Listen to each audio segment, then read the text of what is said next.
They left me on the sidewalk like an old coat. I never imagined my own daughter would close the door on me, or that the man she married would treat me like I'd become invisible overnight. What they didn't know was that I still had one card to play, and when I played it, everything shifted. If you're watching, tell me where you're from in the comments, and don't forget to subscribe. My name is Margaret. I'm 58, and until recently I believed in unconditional love, especially when it came to family. My whole life revolved around my husband and our daughter Amanda. Every holiday planned, every dollar tucked away, every recipe perfected was for them. When my husband died of cancer last year, my world collapsed. Still, I clung to the idea that I had Amanda.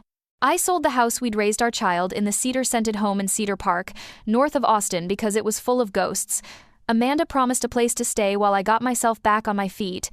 She promised. Moving into their apartment felt like stepping into a foreign house. Chad, Amanda's husband, barely lifted his eyes from his phone when I arrived. I kept to myself. A small room in the back, dinner on the table, errands run, a helpful voice when needed. But his disdain was a constant hum that looked like I'd lodged under his skin and he couldn't shake me. He'd roll his eyes at a question, change the channel mid-scene, mutter freeloader as he walked past. Amanda heard it all and said nothing. She'd whisper, "He's stressed," or "Work's rough," and I swallowed the shame. Mothers learn to swallow. The night it broke me started ordinary. I baked chicken pot pie, his favorite. Amanda scrolled through her phone. Chad sipped a beer, silence thick as gravy. Then he looked up and said, flat as a knife, "Maybe we should stop pretending this is temporary. We're not a charity." My breath went shallow. "What do you mean?" I asked. He smirked. "How long do you expect us to carry this? You don't work. You don't chip in. We have bills." My heart pounded so loud I feared the walls would hear. Amanda didn't meet my eyes. "Maybe it's best if you find something more stable," she mumbled. It wasn't even dressed up as concern. It was exile. I didn't shout. I packed. 2 suitcases, everything I owned that wasn't memories. I walked out while the apartment watched. No hand at my back, no one to walk me to the curb. My phone died. The wind cut through my coat. I sat on the curb until the numbness moved in. That night I checked into a dowdy motel where the wallpaper peeled and the vending machine ate quarters like a tiny, indifferent monster. I lay awake staring at a ceiling that had never been designed for dreaming. I texted Amanda the next morning, "I love you." No reply. Days turned into weeks of polite silence, then cold absence. I tried job applications, anything but doors were closed with polite phrases, "overqualified," "not a match."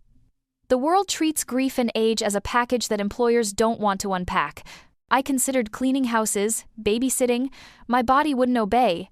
Loneliness wrapped itself around me like a scarf, too tight to pull off. 3 months slid by in a blur of small humiliations and quiet tears.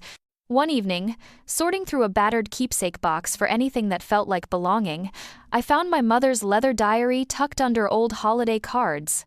I hadn't meant to take it, but the weight of the cover in my hand felt like a palm on my back.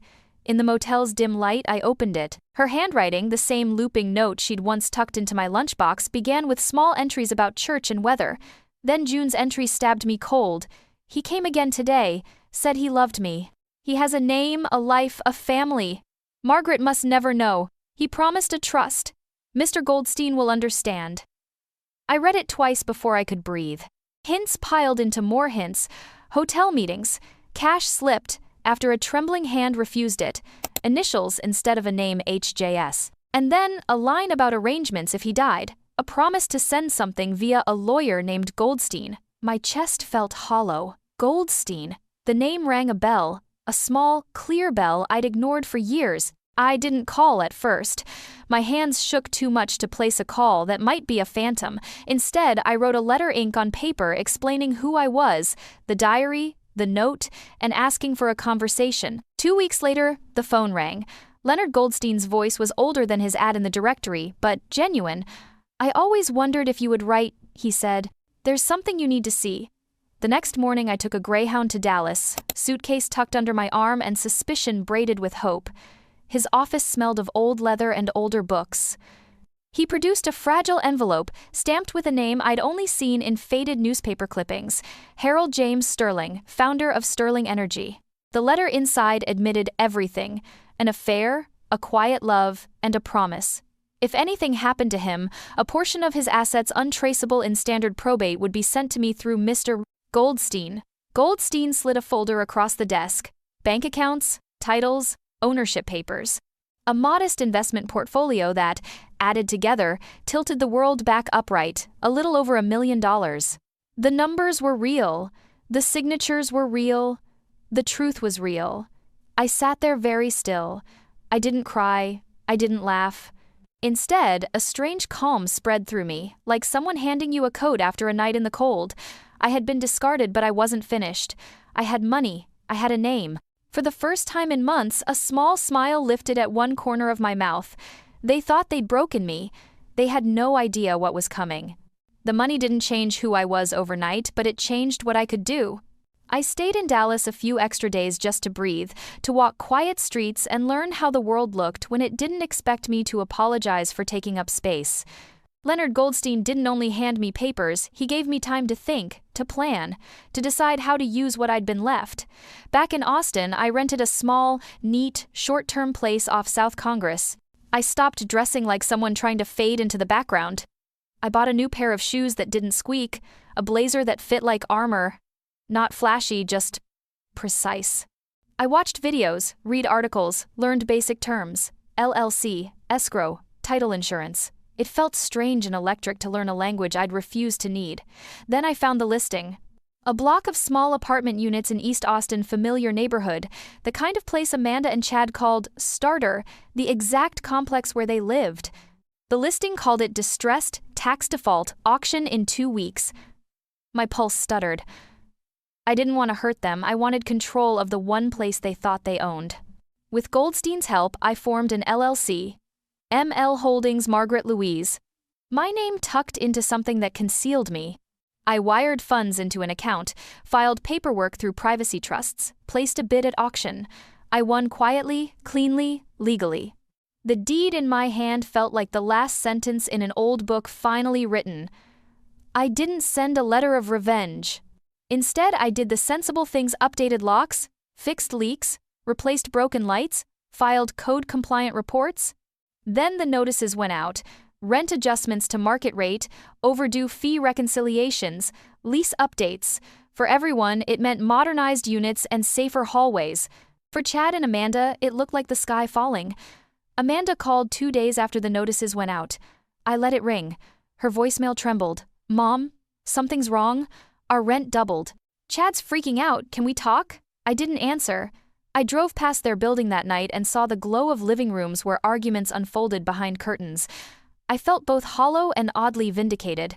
It wasn't about making them suffer, it was about gravity. They finally felt the pull of the choices they'd made. Chad exploded in emails and tenant portal rants. He accused management of extortion, of fraud, of prying into people's lives. He signed every message with fury and a last name like it entitled him. I forwarded one particularly theatrical demand to my manager with a single instruction: apply Standard Clause C, no exceptions. He raged. Tenants complained. But the tenants also called me with grateful thanks. The lighting was better, the water pressure fixed, the hallway safer. My increase funded things that helped everyone. Irony, I thought, tastes like cold coffee. The strain showed on Amanda. I found her one afternoon in a grocery aisle, shoulders trembling, a cart with the barest essentials: rice, eggs, cheap pasta. She didn't see me.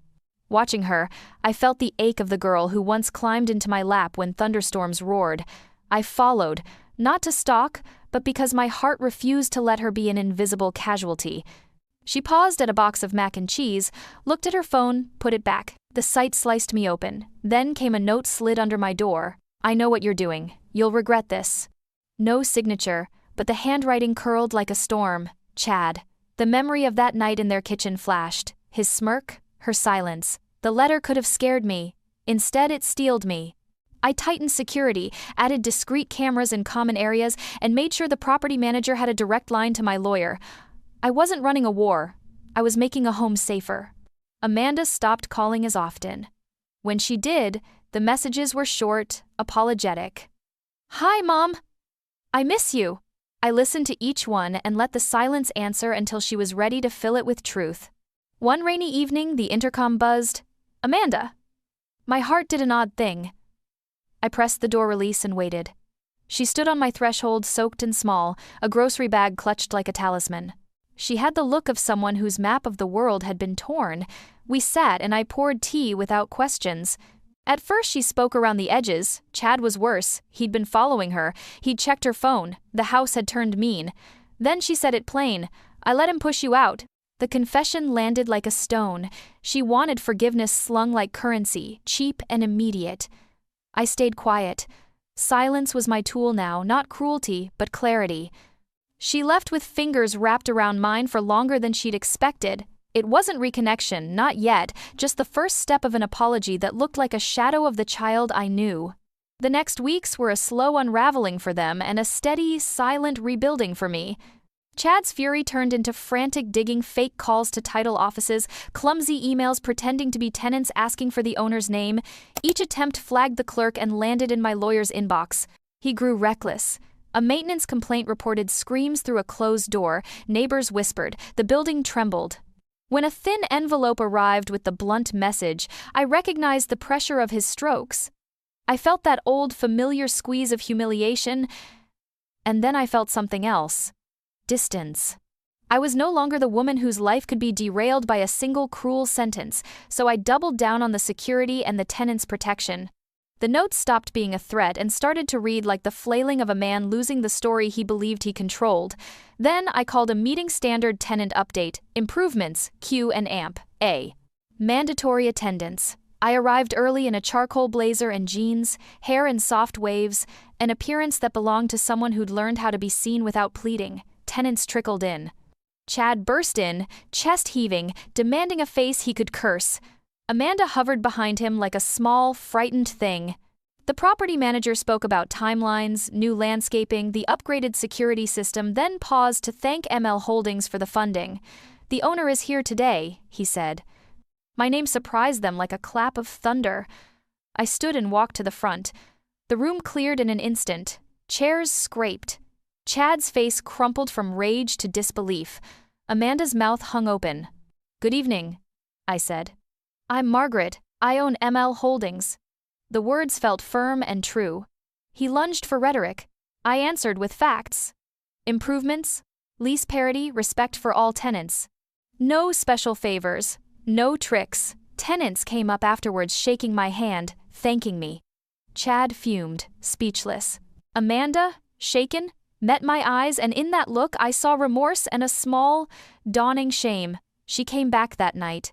This time she brought a book, my mother's diary found in a closet, stained and tender. She said she'd read and not understood and then understood too late.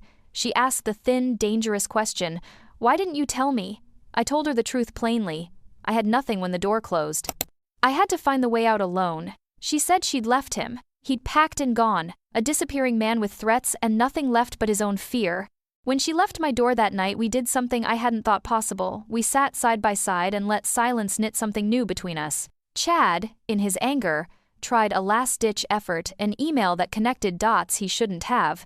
He threatened to go public with accusations. I forwarded it to my lawyer. By morning, Chad had a cease and desist and a file of evidence showing his harassment, his forged tenant complaints, even his tampering attempts. He was offered a choice: face defamation suits and criminal referrals or disappear quietly. He left. Not with a dignified exit, but with the low, animal panic of a man realizing he'd been bested by a woman he considered small. Amanda moved out a month later and into a studio closer to work. Therapy, art classes, slow morning coffees replaced the volatility that had been her daily menu. She painted a phoenix in reds and gold and gave it to me. I hung it above the mantel like a promise.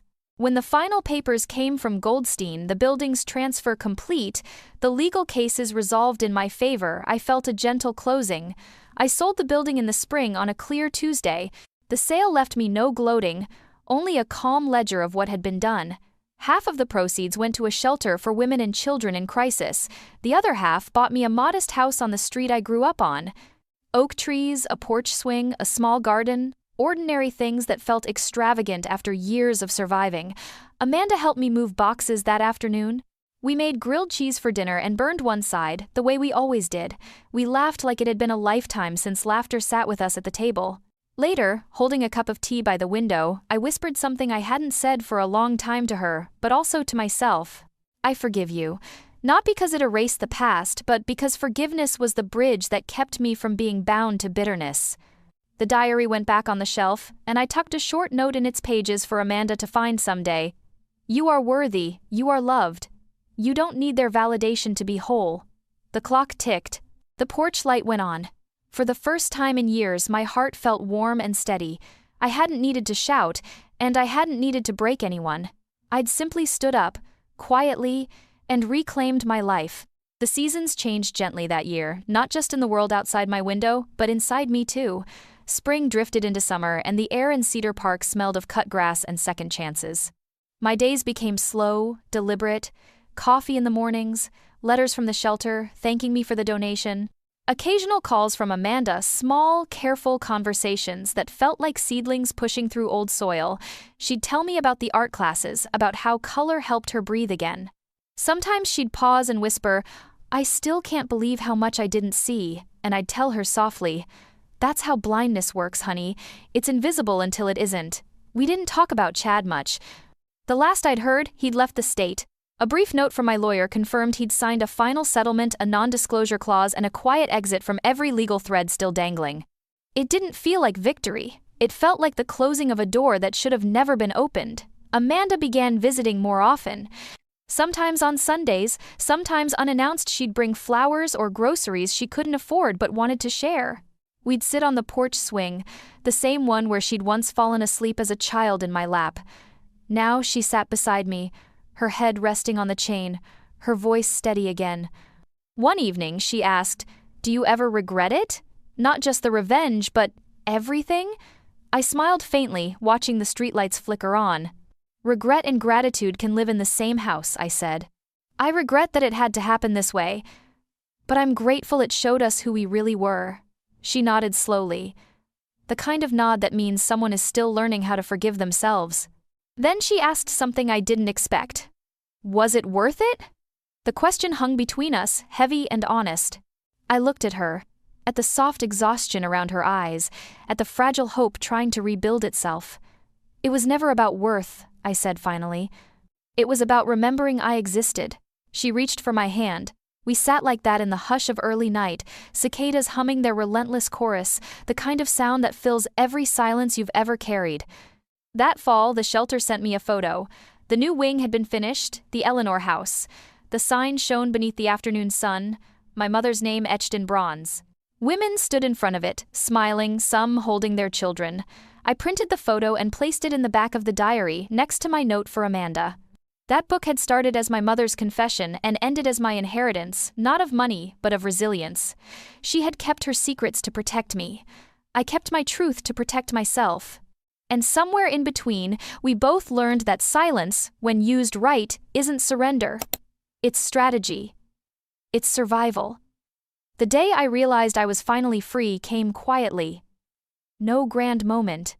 No letter. Just a morning when I looked in the mirror and didn't see the woman who'd begged to stay in someone else's home. I saw someone rebuilt. Someone who had fallen apart and arranged the pieces into a new shape, sharper, steadier, real. I poured tea, opened the window, and let the sunlight spill across the diary's worn pages. The air smelled of cedar and forgiveness.